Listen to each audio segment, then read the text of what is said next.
Graphite. Why this form of carbon is vital to a low-carbon future.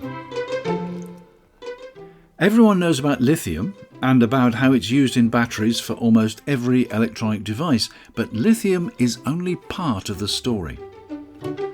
Hello, I'm Anthony Day with your Sustainable Futures Report for Thursday the 13th of July. Today we're talking about graphite, and my guest is John DeMaio, CEO of Graphex Technologies and President of Graphene Division of the Graphex Group Limited. John, welcome to the Sustainable Futures Report. Anthony, it's a pleasure to be here with you. Okay, now I learn that your organization is amongst the top 10 producers of graphite for electrical vehicle batteries. Now, I didn't know that graphite was used for anything apart from pencils.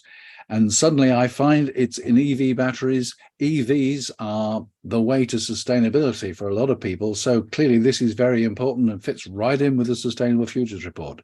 Just tell us more about how graphite features in these products. Yeah, you bet. I mean, and that's a pretty common perception, Anthony, quite frankly. Much of it, starting with the fact that, electric vehicle batteries are normally referred to as lithium-ion batteries. Lithium-ion batteries have been in existence since about the 70s, right? From the first gas crunch, if you remember back then. Oh, yes. And the chemistry has been fairly consistent, since that time and continues to this day. And where graphite comes into play, if you think of the basic battery configuration, right? And without getting too far into the weeds, you have two electrodes, a positive and a negative, referred to as the cathode and the anode. And a lot of the attention really, with the electrification movement has been on the cathode side, where you have elements like lithium and cobalt and nickel, manganese, et cetera. What people don't realize is that the other electrode, which is equally important, the anode, is comprised almost entirely of graphite. That's 95 to 99% of that anode is graphite. And there could be a combination of synthetic and natural, which we'll talk about, and then some additional elements like silicon oxide, et cetera. But again, predominantly the anode side of the battery is graphite. So in a lithium-ion electric vehicle battery, and let's face it, an electric vehicle is mostly about the battery, right? In a lithium-ion battery, you can have 15 times more graphite than lithium. And in fact, graphite makes up about 25% of the total volume of the battery. So it's the largest component by volume in a lithium-ion electric vehicle battery. And a lot of folks don't really understand that or recognize that, because graphite it quietly goes about its business. It does its job. It's been doing it since, like I said, the 70s. It's a natural product. Most people associate it with lead pencils or lubricants, et cetera. But it plays a very important role in the electrification movement, and as you mentioned, the whole sustainability movement. So it's very exciting for being just plain graphite. So graphite is a natural material. It's dug out of the ground. It needs to be purified. So what do you have to do to put it in a form where it can actually be added into a battery? Yeah, you bet. So there's a shaping, purification, and coating process that really imparts the qualities that make it desirable for use in electric vehicles. So graphite in its raw form it's inert, it's stable, et cetera. But we do the refining process where, as you mentioned, it needs to be purified to almost 100%, really 99.95% carbon, then shaped into as close to spherical as we can, more like in the natural world, more like small potatoes, right? Microscopic potatoes, and then coated with a coating that controls the expansion and contraction, when it's put under charge and discharge. So the process goes, it's shaped through a series of milling, processes. Then it's purified through a chemical, acid and base kind of a stripping process, if you will. And then it's coated with a microscopic layer of, typically asphalt. And that creates these microscopic particles that perform the way the battery chemistries, require them to. I see. Now, you mentioned that apart from lithium and graphite, there are a number of minerals which are involved in batteries.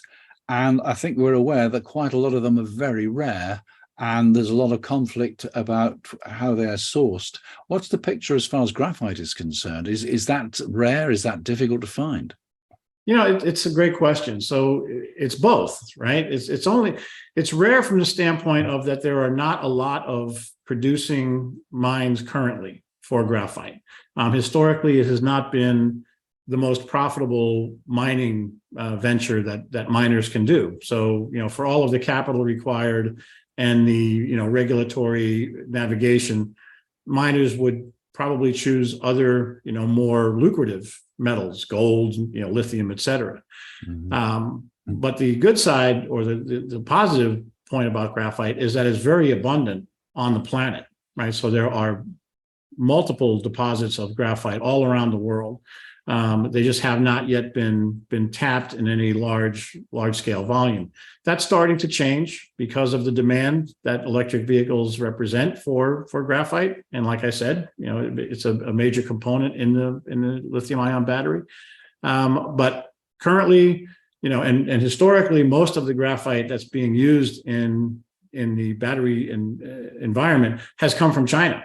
There's a huge deposit, the largest one in the world right now, up in northeast province of China, and that has provided 70 or to 80% of all graphite for years. But now, again, with the geopolitical concerns, right, the fact that the world has become very global, as Yogi Berra would say, there are needs. There is need for more diversification of that upstream supply. And we as a company are exploring very many relationships with other sources of graphite, everywhere from Southern African countries to Australia, even Ukraine, Canada for sure. And right here in the US, there's, limited supply, but there is some graphite that can be made available, in the coming years. Right. Yes. Of course, the fact that there's some in Canada caught my eye, because that's on your doorstep, really, isn't it? Absolutely. And, obviously a friendly nation, geographically desirable, as they say, and very experienced in the experienced mining country, and very actively engaged, particularly, the province of Quebec in participating in the electric vehicle, this electrification movement. So a lot of good alignment between, like we see here in the US right now, with legislation, funding, political will and industrial will, if you please.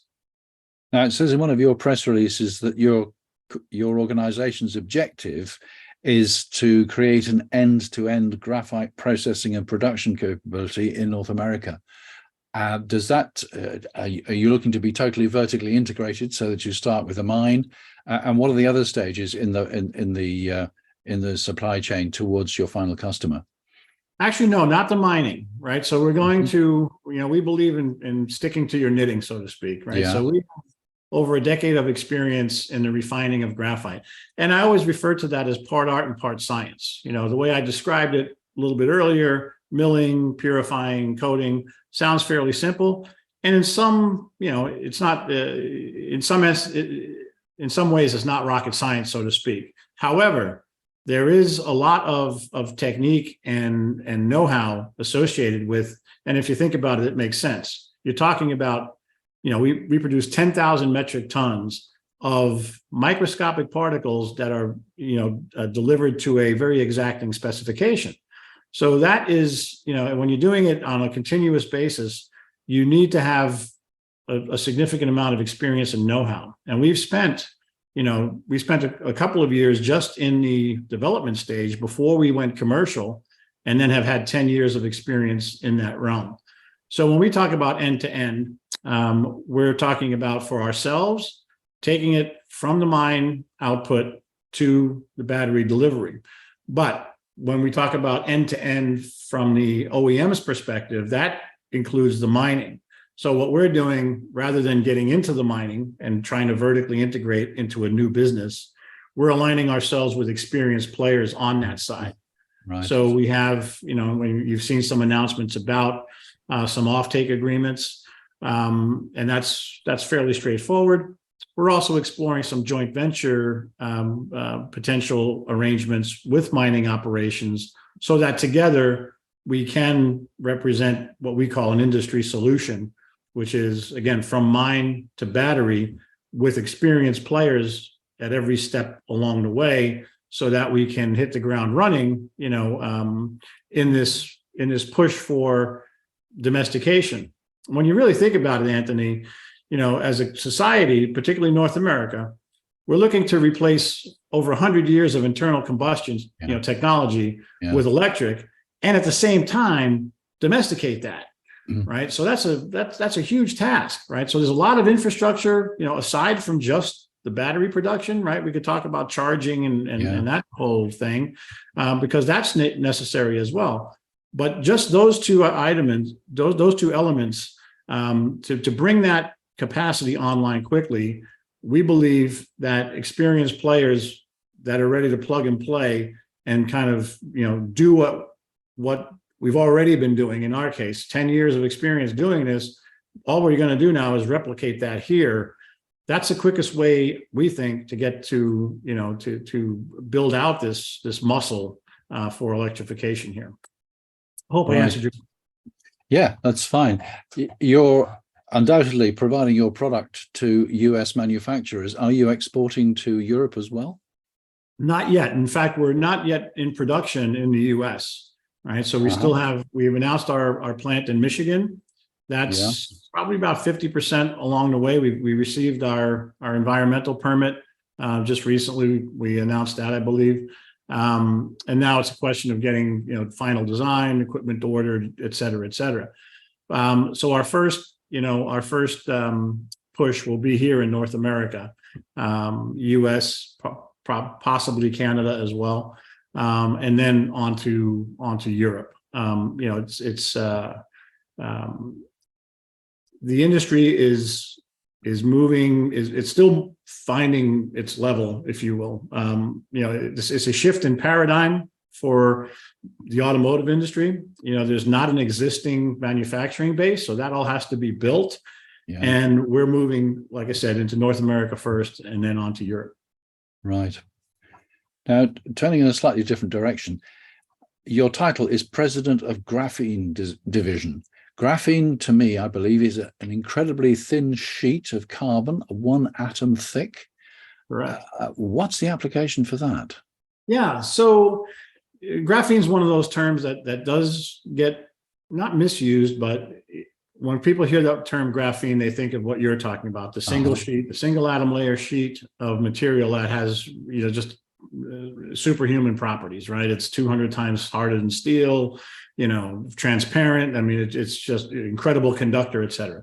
That particular application, is very difficult to produce. And right now there's not a really established, commercial marketplace for it. Graphene also refers to the single layer of single atomic layer of graphite that surrounds each particle in the electric vehicle battery.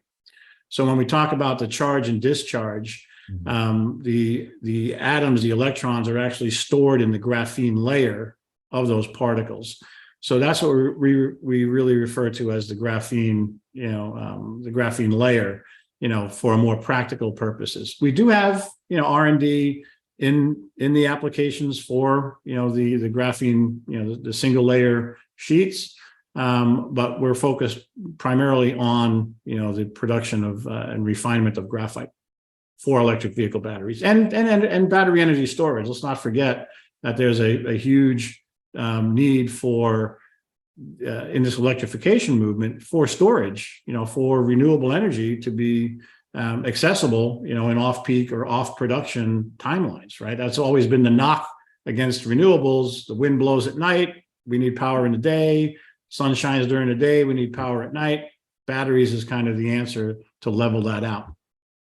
And so graphite is required in all sorts of batteries, not just those going into EVs. It is, and from a outlook, a future outlook for for graphite in particular, yes, if we believe electrification is happening, all manner of electrification requires the batteries. Even if we talk about hydrogen fuel cells, right, as maybe the next evolution of transport, there's a battery involved in that ecosystem as well. So there's no getting around it that batteries are part of this electric future. Well, we've got a challenging future if we are going to electrify the whole population of global motor vehicles. We really have. And there are going to be tremendous challenges to the supply chains. From what you're saying, graphite is not going to be a limiting factor. You're there to meet the demand. But ultimately, not right now. I mean, right now, there's when you think about the landscape and the announcements that the automakers are making for gigafactories, right? A quick rule of thumb is if it's for every gigawatt hour, and factories are usually rated in gigawatt hours. So a 25 gigawatt hour factory is going to require about 20 to 25,000 tons of graphite to support that. So when you look at the outlook for gigafactories in North America, you have anywhere, up to a terawatt, right? So you could be looking at 400, 500,000 tons, up to 1 million tons of graphite required. And the current capacity to refine that graphite in North America is 0 on a commercial scale, right? So the opportunity is enormous, for the build out of that infrastructure. While you were talking about your own facilities, how soon are you going to be able to gear them up to full production? Yeah. So the Michigan plant, we believe we can get up in the next 9 to 12 months. That will deliver 15,000 tons, which is appreciable in its own right, but barely a dent in the upcoming demand. Yeah. So we're simultaneously looking at locations. In fact, we have an announcement out there with our partner, Northern Graphite, looking at a site up in Quebec that could support maybe 100 to 200,000 tons of production. And we're looking at several other locations around the lower 48 for similar type of build out. So tackling this demand picture one plant at a time is probably not going to be the answer. We think that these, what we refer to as flex factories, is going to be the way to address this. And what I mean by flex factory is we'll build out this capacity in increments based on the timing of the demand that comes online. So as gigafactories get built, we can build out support or production to meet that demand. But we're looking for locations that can house these larger production facilities. Do you ever think there might be a risk in our betting on electric vehicles? In other words, could we perhaps see fundamental changes, maybe because the electricity infrastructure simply cannot power all those vehicles, maybe because there's a move towards 15-minute communities? I don't know if you've heard of them, but the idea is a community where everything is within 15 minutes, either walk or cycle ride, and therefore that would reduce the demand for motor vehicles. So I'm sorry, go ahead. Yeah, well, there are different scenarios, but you're happy to bet on the EV, are you?